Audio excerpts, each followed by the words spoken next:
So hello friends, welcome to learn services. This is Ram Soni. आज हम discuss करेंगे MPPS से 2019 मेंस के लिए 15 मार्कर क्वेश्चन कैसे लिखे जाएं, how to write 15 marker questions. देखिए, आमतौर पर एमपीपीएस से 2019 में तीन प्रकार के क्वेश्चन आपको लिखने होंगे।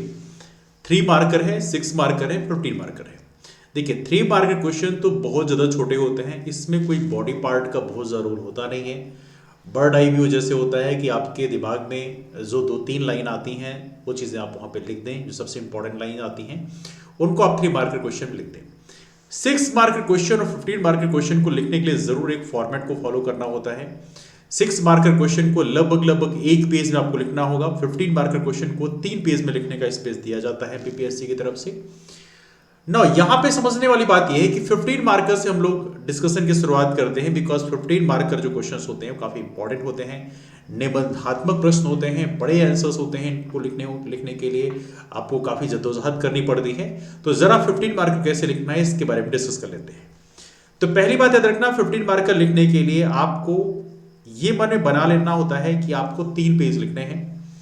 3 पेज में मैं आपको हल्का समझाने का प्रयास करूं, ये 3 पेज आपके सामने होंगे, ठीक है। इन 3 पेज में आपको ये प्रयास करना है कि लगभग आधे पेज में, ये आधे पेज में आपको इंट्रोडक्शन लिखना है। इंट्रोडक्शन की जो बॉडी है वो आपको लिखना है। एक 15 मार्कर क्वेश्चन वो अच्छा माना जाता है जिसमें इंट्रोडक्शन काफी स्मूथ तरीके से लिखा जाए। अपने आंसर में कौन कौन से पॉइंट्स को डिस्कस करने वाले हम लोग, या कौन कौन से एस्पेक्ट्स को डिफाइन करने वाले हैं, ये चीजें यदि इंट्रोडक्शन में लिखा जाए तो काफी अच्छा लुक देता है।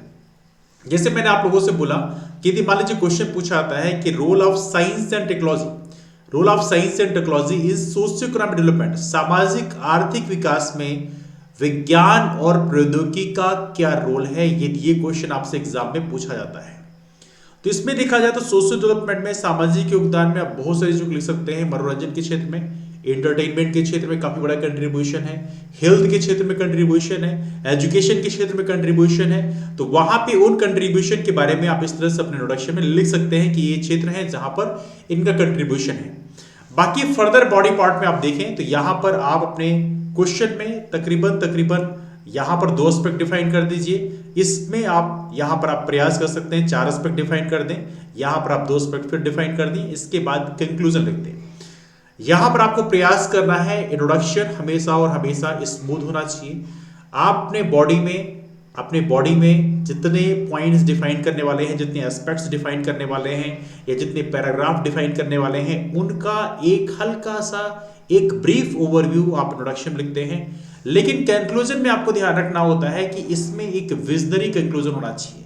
आपने जो चीजें डिस्कस किया है उसके साथ में आपको फ्यूचर विजन क्या होना चाहिए वो चीजें भी आपको एड्रेस करनी होती है।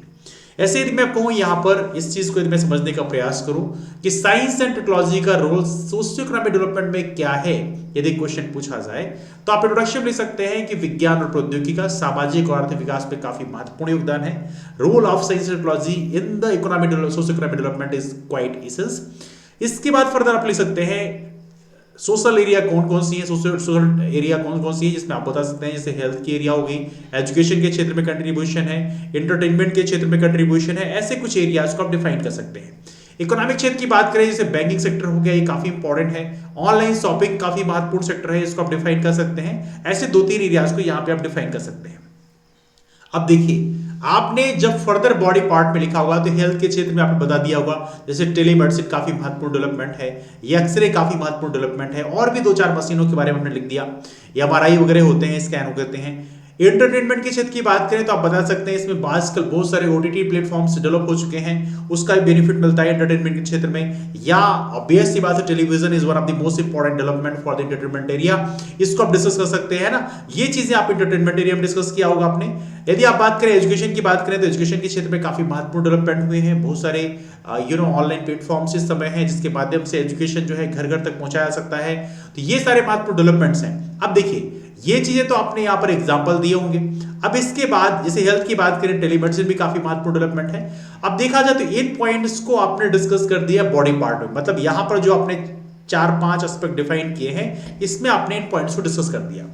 कंक्लूजन आप लिख रहे होते हैं तो यहां पर आप लिख सकते हैं साइंस एंड टेक्नोलॉजी में, साइंस एंड टेक्नोलॉजी ने सोशल इकोनॉमिक डेवलपमेंट में काफी महत्वपूर्ण रोल प्ले किया। जैसे कि यहां पर डेलिबरेट चिन्ह होगी, तो यहां पर जो आपने पहले सेक्टर डिफाइन किए थे उसका जो फाइनल आउटकम है उसके एग्जांपल के साथ में अपने आंसर को लिख सकते हैं, और उसके बाद में फ्यूचर में आप लिख सकते हैं कि आने वाले कल में सामाजिक और आर्थिक विकास में और भी महत्वपूर्ण योगदान हमें विज्ञान और प्रौद्योगिकी की तरफ से मिल सकता है, साइंस एंड टेक्नोलॉजी की तरफ से मिल सकता है। ये पॉइंट आप लिख सकते हैं। इसके बाद और भी लिख सकते हैं कि आने वाले कल में क्या डेवलपमेंट हो सकते हैं। जैसे 3D प्रिंटिंग जो है काफी इनोवेटिव होगा, जो अपने आने वाले कल में एक बहुत रिमार्केबल डेवलपमेंट लेके आ सकता है। आप आर्टिफिशियल इंटेलिजेंस को डिस्कस कर सकते हैं। कृत्रिम बुद्धिमत्ता जो है काफी महत्वपूर्ण क्षेत्र होगा इसमें, जो इस एरिया में काफी महत्वपूर्ण डेवलपमेंट कर सकता है। तो इस तरह से आपने कंक्लूडिंग रिमार्क को लिख सकते हैं। मतलब कहने का मतलब ये है कि इंट्रोडक्शन जो है काफी स्मूथ होना चाहिए। इंट्रोडक्शन लिखते वक्त आप प्रयास करें कि जो आप पैराग्राफ बनाने वाले हैं उसकी लगभग कीवर्ड्स के साथ में जो हेडिंग है उसको इंट्रोडक्शन में जरूर डिस्कस करें। कंक्लूडिंग रिमार्क में जो आपने डिस्कस किया है उसके जो मेन आउटकम्स हैं उसको डिस्कस किया जाए, साथ में आने वाले कल में कौन कौन से विजनरी डेवलपमेंट हो सकते हैं उसको आपने कंक्लूडिंग रिमार्क में डिस्कस करते हैं। तो इससे आपके आंसर का जो फॉर्मेटिंग है काफी अच्छा हो जाता है। आई एम श्योर ये पॉइंट आपके समझ में आ गया होगा। यदि आपके पास फर्दर कोई डाउट्स है तो कमेंट में पूछ सकते हैं। साथ में हमारा telegram group Ram Soni MPSC join कर सकते हैं। इसके माध्यम से भी जो क्वेरीज हैं, डाउट्स हैं आपके मन में, वो आप यहां भी आके पूछ सकते हैं। तो चलिए डिस्कस को वाइंड अप करते हैं, मुलाकात करते हैं फिर। तब तक bye bye, take care, have a wonderful day, keep moving forward and take care. Thanks so much.